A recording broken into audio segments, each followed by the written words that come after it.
Which Italian restaurant is Disney World's best? Let's see.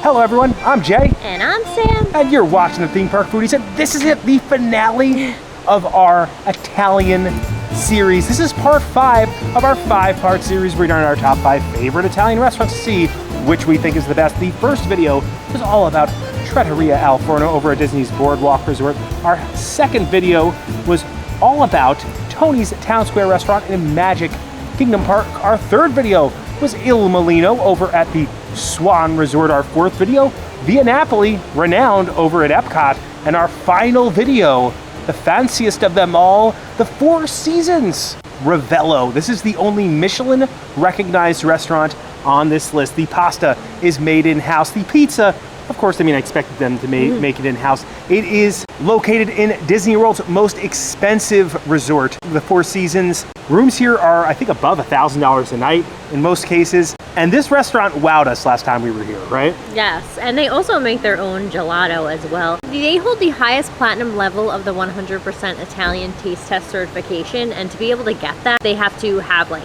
Italian staff in the kitchen. They have to import a certain amount of ingredients from Italy. And one thing though that really surprised me about that is that they're still moderately priced, especially compared to Disney, especially compared to the fact that you're in the Four Seasons. Yeah. Like that was, that's a plus. This might be the most cost-effective on our list. We're gonna figure out at the end. We usually add everything up here at the end. The interior is very calm, relaxing. It is probably the least Disney restaurant on this list. Not the most themed, but definitely the most authentic if you're looking for Italian restaurants.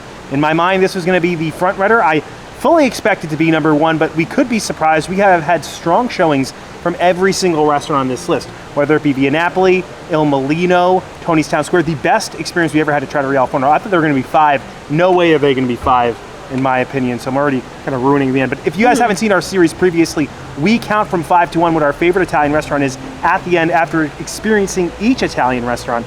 So we're excited to see where this one stands. Are you ready? I think so. If you enjoyed the content, please like and subscribe. Join us to see if Ravello truly is the best Italian restaurant in all of Walt Disney World. To get to Ravello, we'll have to head to the Four Seasons Resort, which is inside Golden Oak.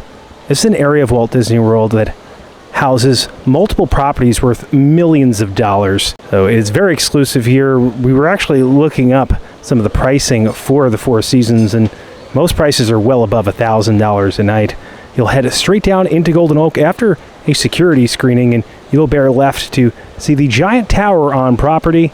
You'll see a fountain that greets you as you walk in. The stonework and the architecture of the Four Seasons is quite impressive, as well as the foliage. You can see there's pretty much texture everywhere, and the tower looms over you, providing a upscale feel with all of the stone turrets that adorn it. As you walk into the main lobby, you'll be able to look down the staircase and see, I think it's like an infinity pool that looks out into the main lagoon, but you don't want to go down any steps. You'll just be making a right into the check-in area, walking straight into the check-in area. They have a lot of nice art and paintings. It does feel very upscale in here. Then we will bear right at the elevators. We will head down to the first floor. You're entering in through the second, so head down to the first floor, bear right, and to your left, you will see Ravello. They have indoor as well as outdoor seating. For those that don't know, Ravello opens at about 5:30 nightly. We are checked in and we are seated. As you walk in, you will notice to the left they have a bar, and on display at that bar you can see some of the fresh pastas that they're making. They also have an open kitchen. You'll notice a lot of brown tones, a bit of oranges and wood. Feels very upscale in here. All right, let's break down the menu for you guys. Obviously a lot going on with the antipasti. I will bring up that they do have an amazing Caesar. The polpettine, the meatballs, they are known for. I remember we gave these a 10 last time, so we were definitely ordering them again. The calamari, interestingly enough, is grilled, not fried, which separates it from most. You can see a lot of different stuff on here, but those are some of the highlights. As Sam brought up before, the pizzas are made fresh in-house. We got ourselves a Margherita pizza. You can see all these different types you can get. Pasta, again, made fresh in-house. Last time we really liked the Pappardelle alla bolognese. We have a seasonal risotto, which has saffron in it, and this ravioli is the chef's grandmother's recipe, so I feel like we have to get that. And then for the main entrees, they have a pan-seared tuna, a grilled chicken. Prime ribeye is kind of what they're known for. They also have a branzino and a lamb loin. Some enhancements they have over here: sauteed Swiss chard, some asparagus, some broccolini, and some roasted potato. Just show you guys some of the pricing now that we went over the menu. $8 for this mozzarella focaccia. I mean, prices are not too bad. $19 for this pizza. Definitely a lot more at Via Napoli. If you want to see their drinks, they have an iPad for it. You can see right here their wines. You can see some of their wines displayed as you walk in. See their signature cocktails right here. They have things like a Ravello Spritz, Strada Amore Solare, Italian Old Fashioned, so definitely authentic. Platinum certified. All right, so we are starting with the pulpatine. The meatballs, the cheese is falling. Now there is no included bread service, Sam. That's usually a strike for me, but I feel like everything is very high quality and reasonably priced. So what's on and in these meatballs? They are exceptional. Mortadella, prosciutto, pomodoro sauce, mascarpone, and it comes with a grilled puglisi bread. Puglisi? 3 meatballs, you get all that cheese, you get 3 pieces of bread. Literally, I can just tell like the way like the fork hit it. I barely had to like use any pressure, like it was just tender. The steam coming off that. This thing is still hot even after all those photos and everything that we took. Incredibly tender. It's amazing that they have even stayed together. Like they still stay formed in that ball. They melt in your mouth. You can see the grill marks on that bread too. That's a really good bread. It's thick and crunchy, but the interior is still super soft despite it being grilled. Nice crunch on the crust. Really good pomodoro sauce too. I'm gonna go 9. Wow, I think I went 10 last time. I'm surprised you went 9. What's holding it back from 10? I'm wondering. You know what? I'm gonna go 10. You peer pressure. Peer pressure, dude. No, you're right. It's an incredible sauce, incredible cheese, incredible bread, tender. I mean, you're right. I haven't even eaten it yet, and I just peer pressure you to give it 10. I'm gonna be very unfancy, which isn't a word, and just eat right out of the bowl. Oh my gosh, Sam. It's just like they're not even. These things just literally. I'm gonna use the bread too. Just put it on my fork.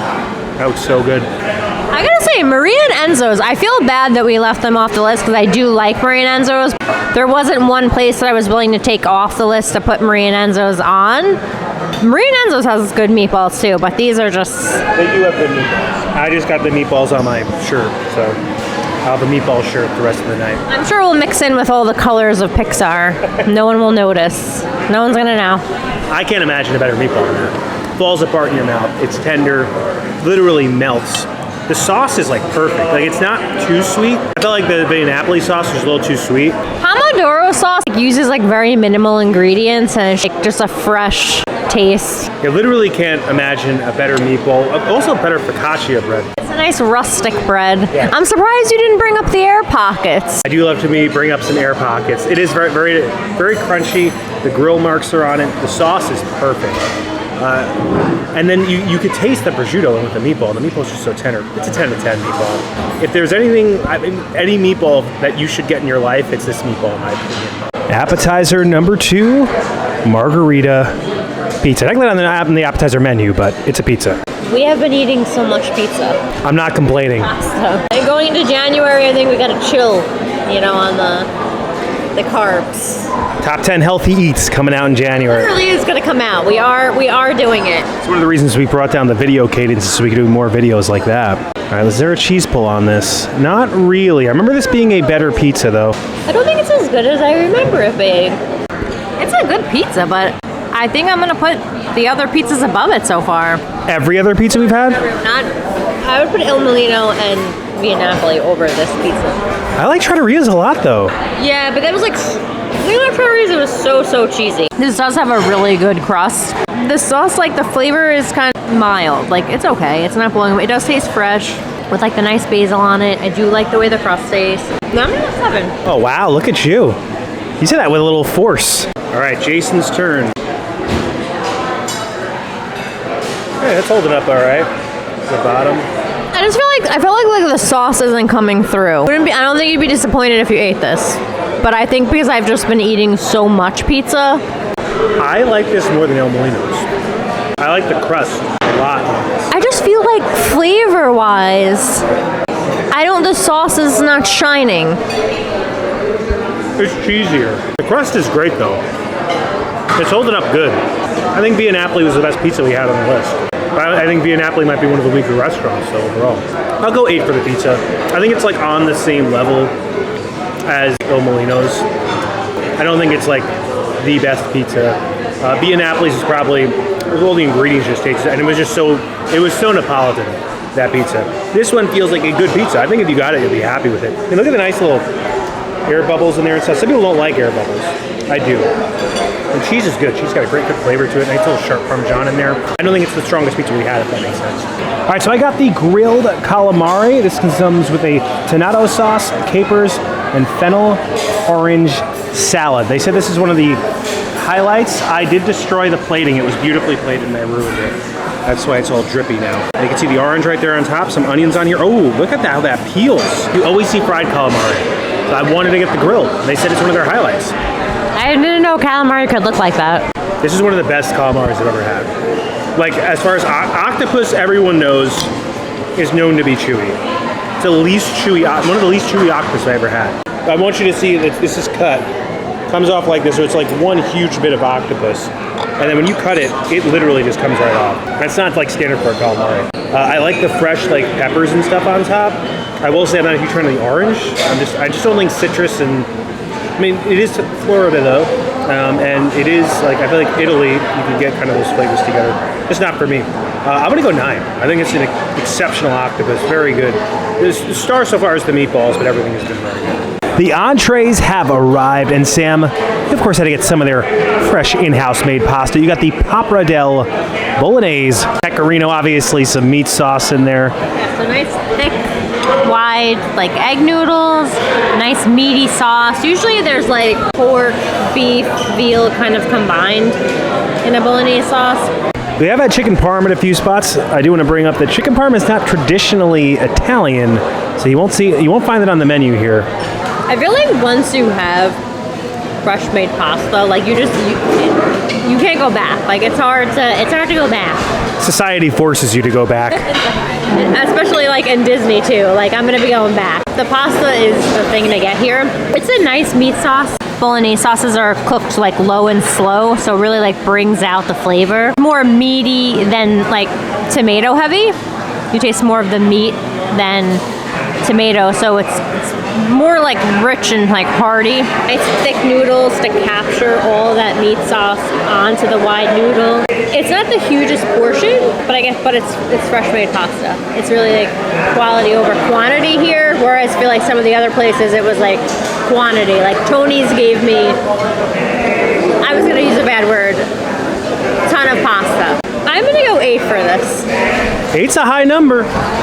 I do want to say, though, I do feel like our last experience, I felt more blown away than I do this time, but I don't know if that's because I've also just been eating so much Italian food, and honestly, the stuff that came before this was pretty good, you know, so it's just all those things are coming into play now with the final round. That's why we eat them all one right after the other, so you can get a proper representation. All right, I'm going to have my hand, the Pappardelle bolognese. Man, you can tell this pasta's fresh. I also did come off with a giant block. You know that Parmesan cheese is good when there's a block that they just grate in front of you. Definitely adds a nice little sharp flavor to this. Let's try it out.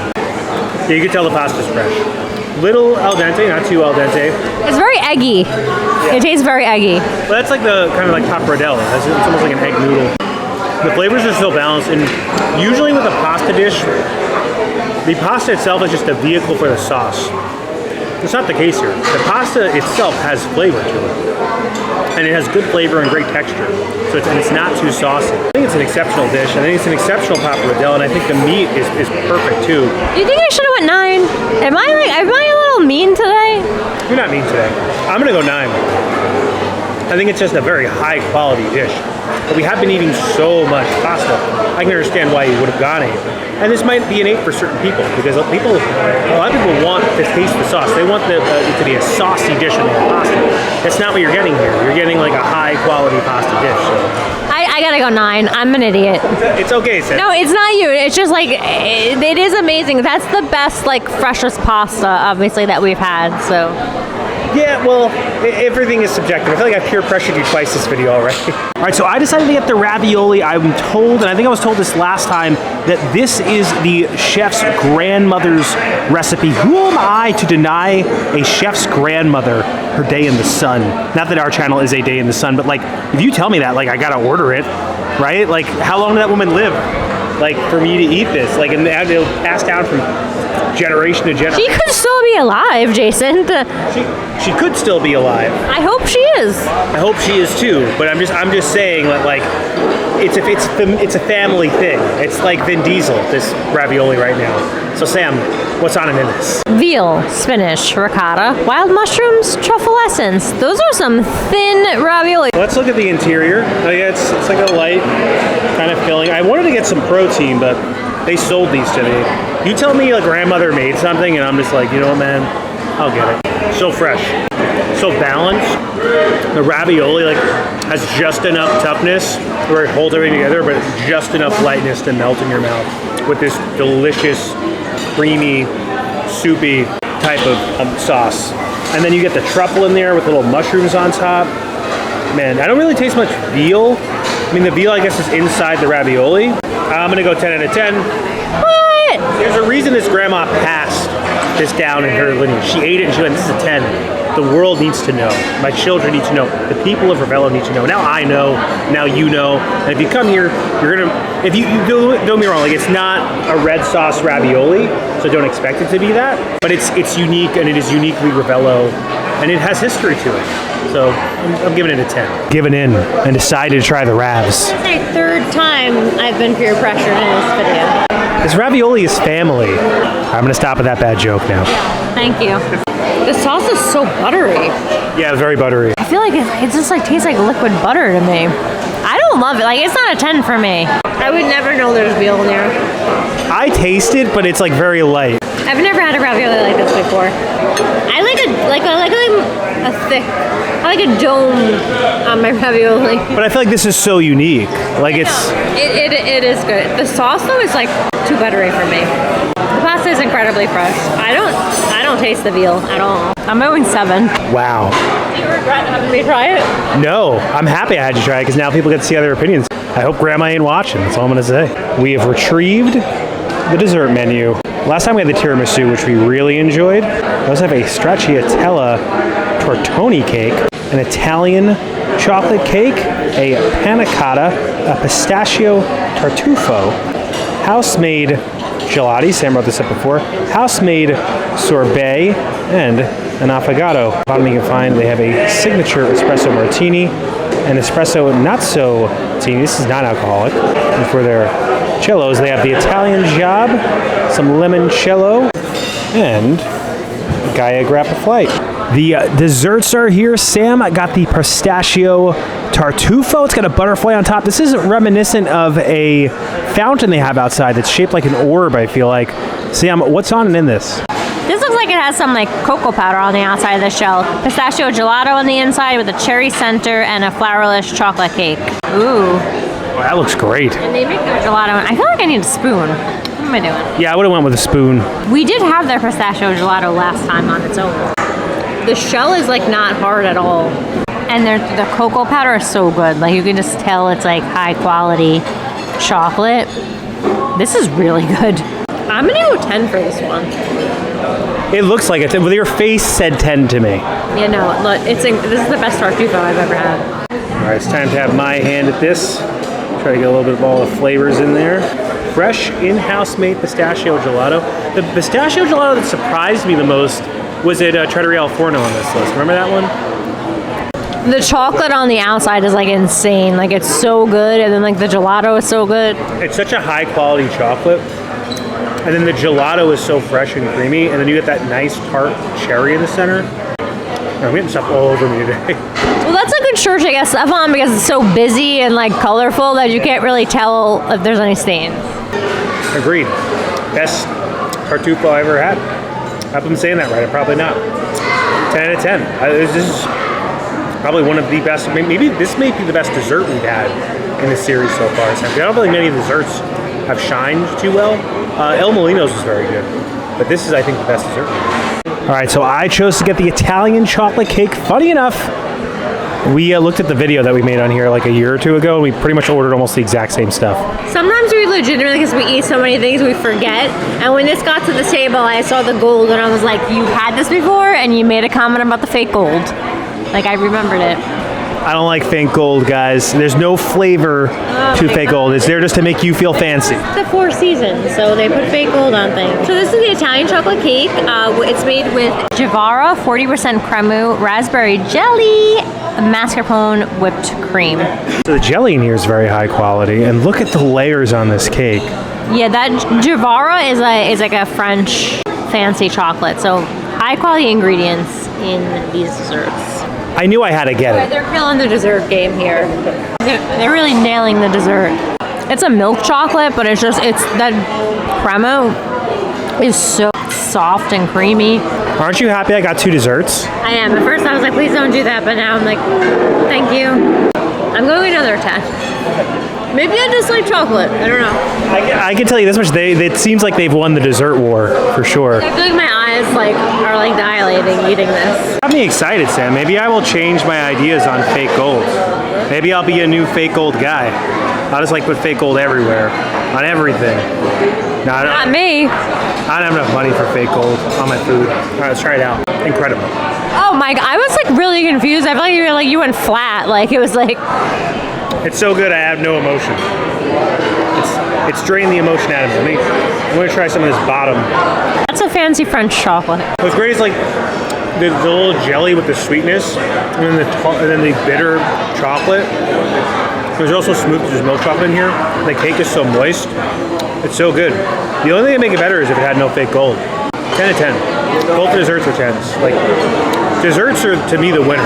I'd come here just for dessert, and the meatballs, and everything. It was all really good. All right, we've completed all 5 restaurants. Here it is, from 5 to 1, our best Italian restaurants in order based off of these experiences. Coming at number 5, this is going to be a bit controversial. Via Napoli over at EPCOT. They have the best in-park pizza I've ever had, but I think when you compare them to the other Italian eateries on this list, I feel like it just doesn't hold up. The pizza and the salad are great, but everything else just kind of falls to the wayside. Interior is awesome, and it's the only place where actual Italians were serving this too. I want to bring that up. They made number 5. It's not a knock against any of them. I think we had just such great experiences at each one, but I just feel like it was the weakest out of all of them. What do you think, Sam?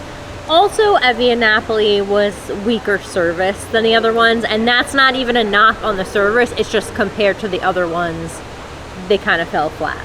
Yeah, and Italian restaurants should have a bread service. No bread service over at Via Napoli. Although, again, some of the best pizza. I don't think anyone would be disappointed going there. I don't think anyone would be disappointed at any of the restaurants that we've had on this list if you had the same experiences that we had when we filmed these videos. But based off of these experiences, Via Napoli was the weakest one so far. Coming in at number 4, Tony's Town Square restaurant over at Magic Kingdom. I don't think it's a knock on Tony's. I think that was probably one of the best Tony's experiences we ever had. The thing about Tony's is that it's not really an Italian restaurant. It's like a faux Disney Italian restaurant, you know? I had such a delightful experience at Tony's. I just think the garden room and the Magic Kingdom views, we had incredible service. Yes. The portions were huge. I think we found our groove with the menu and what to order. We are senseis of ordering at Tony's now. Really liked the Italian sticks, the garlic bread that they had. I guess you could call them Italian sticks. They aren't traditional garlic bread. Like dining around the parade time. It's a vibe there. Yeah, all the rooms are very nicely decorated, and the service there was just incredible, which is one of the reasons it brought it over the top. The reason Tony's is 4 and why it's not in the top 3, it's Disney Italian. It's not true Italian, so you just can't put it, in that top 3 slot. Coming in at number 3, I did not anticipate this. This was the one I thought was going to be 5. Trattoria al Forno at Disney's BoardWalk Resort. The only reason it's not in 2 or 1, again, it's very much Disney Italian, but it's still pretty solid and good Italian food. That was the best experience we ever had there. Every prior experience, I questioned even putting it in this top 5. But after the experience we had there during this series, I truly understand why so many people are fans of it, right? I think that's another place where we found what to order. I think if you know what to order, you're good. Also, probably the best service. Haley, Yeah. Incredible. Also, you're on the boardwalk. You got boardwalk vibes. Like, it's just, I love it over there. The atmosphere is great. The pizza is one of the better Disney pizzas that you can have. The gelato was good. Your gnocchi. Gnocchi was made fresh, in-house. I love the storytelling aspect of Disney. So it is like a uniquely Disney restaurant, but I think is the most authentically Italian feeling of Disney restaurants. Now, you know our top 2 had to be truly authentic Italian restaurants, and the final 2, out of the final 2, they are the most authentically Italian. Number 2 is Ravello, platinum recognized by the nation of Italy as being authentic. I think a lot of people thought this was number 1. I thought it was going to be number 1 too. It slipped in to number 2. I feel like because I know it was the most cost effective based off of per entree or per menu item purchase. But I realized during this video, the portion sizes are a bit smaller, which led to us ordering more items. It cost us $140 today. Now, we did order more things here than any other place. We had more desserts here. We had more appetizers here. But the portion sizes were a bit smaller. There is no included bread service. But Ravello is amazing. Amazing service. The meatballs are a 10 out of 10. The desserts, this is the best dessert that we had throughout the entire series. So the food is really good. And if you're looking for the best food out of all the places we ate at, I think Ravello's the winner. But it doesn't feel like for us, we're looking for home. Drum roll, please. Our number 1 Italian restaurant in all of Walt Disney World based off of these experiences is Il Mulino. What's that? I had a little gargle with my throat to make it very serious. Il Mulino won over at the Swan Resort.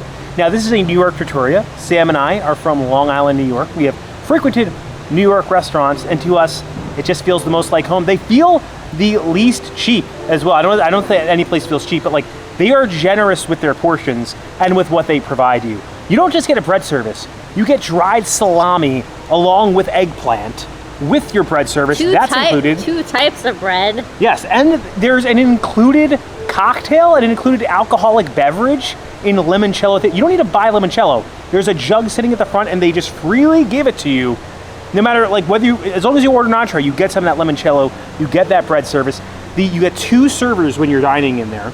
Now, I do think Ravello probably has a bit higher quality. I think the quality is right on level with every other place in this list, if not better. The chicken parm is a 10 out of 10. So it's definitely traditionally New York Italian food or Americanized Italian food. That being said, that's what we're looking for, and that's why it makes our number 1 slot, right? Yeah, I mean, and your list can look completely different than this. And that's okay. Like, we're basing it off of our preferences. I always get nervous with these types of videos because sometimes people get very passionate about the choices and the comments, and everyone's right. Whatever's number 1 to you is number 1 to you, and whatever's number 1 is number 1 to us. Food is something that's inherently personal, so it's going to be based off of your life experiences, things that you personally enjoy. Some things just aren't good quality, but I think everything that we've had on this list is quality based off the expectations that you go into having it. For us, we were looking for the best at Il Mulino, and I think it provided us the best in this experience. I will say we've had weaker experiences there in the past, but we are rating it off of the experiences we had in this video. Ravello is incredible. Definitely recommend going there. And Sam, I want to ask you, what was your best savory and sweet option that we had tonight? Okay, definitely the meatballs. Meatballs, me too, yeah. My pasta didn't blow me away as much as it did last time. Yeah. But also, like I said, I've been just eating so much pasta the past couple of weeks. And dessert, they're both incredible, but I think I'm going to go with the tartufo. Yeah, I agree. The tartufo and the meatballs here are the way to go. The food is great. It's so cool to be able to go inside Golden Oak. Look at the twinkling lights here at night. All their palm trees are like lit up so nice. See how the other half lives. Yeah, they have like an orb in the back that I feel like the Illuminati run. It looks like an Illuminati orb. I'm just throwing things out there. I looked up how much it would cost to stay for my birthday in February, and it was close to $2,000. Yeah. I looked up the calendar to see any cheap dates. There was one weeknight in January that was $980. That was the cheapest. So that's why I'm so surprised that the restaurant is fairly priced considering the cost of this hotel. Yeah, and also where they source everything from. Yes. I will say, out of all the resorts in Disney, this is the one we're least likely to most to ever stay at. But maybe we will one day. I hope one day we can stay here. And if you enjoy the content, please like and subscribe. Liking will really help our channel grow. It pushes this video out into the stratosphere of the YouTube algorithm, helps other people find the video. Subscribing, it also helps our channel grow. Hit the bell notifications, that way you are notified every time when videos come out, which is when, Sam? Oh my gosh. Every Monday at 12 p.m. And turn that bell on for the second video that's going to come out randomly throughout the week. So 2 videos a week. Thanks so much for watching. Don't count the days. To make the days count. We will see you next time. That's all, folks. It dropped like 30 degrees since we got here. It's great. Florida winter is crazy. It's so cold. I wonder if you can tell during the outro. I was not okay. We shouldn't complain because it's a lot colder. Yeah, no, it definitely could be worse. But it was like when you're like sweating, like entering the building, and then when you leave, you're like shivering. Whenever people come to Florida around this time of year, I tell them to prepare for all forms of weather except for snow, because it goes from like hot to cold so quick. It really is so nice in here, the like twinkling lights and all the palm trees. No, I loved seeing this resort at Christmas time. Like, it's very beautiful. Yeah, they have little nutcrackers right as you walk in. Those drummers. Oh, drummer men, sorry. The people you see... Oh, soldiers. Oh, We're both wrong. They're soldiers. They're toy soldiers. Well, nutcrackers are soldiers, aren't they? I thought they were nutcrackers. Are nutcracker soldiers? Let us know in the comments. And the people you see scrolling up on the screen right now, those are our members. I want to give a special thank you to them and their generosity for helping us fund this channel. If you've any interest in a membership, we have tiers as low as $1.99 a month with differing perks like early access to videos and credit credentials like you're seeing right now. If you have any interest in a membership, check out the join button below. You can learn all about our different tiers and perks. But even if you can't become a member, if you're someone who just consistently likes, comments, subscribes, engages with these videos in any way, we greatly appreciate you because your engagement helps like more than we feel very privileged to be able to make them. And as always, keep it going for Frank. And yes, traditional German nutcrackers are indeed designed to look like soldiers. Thanks, Frank.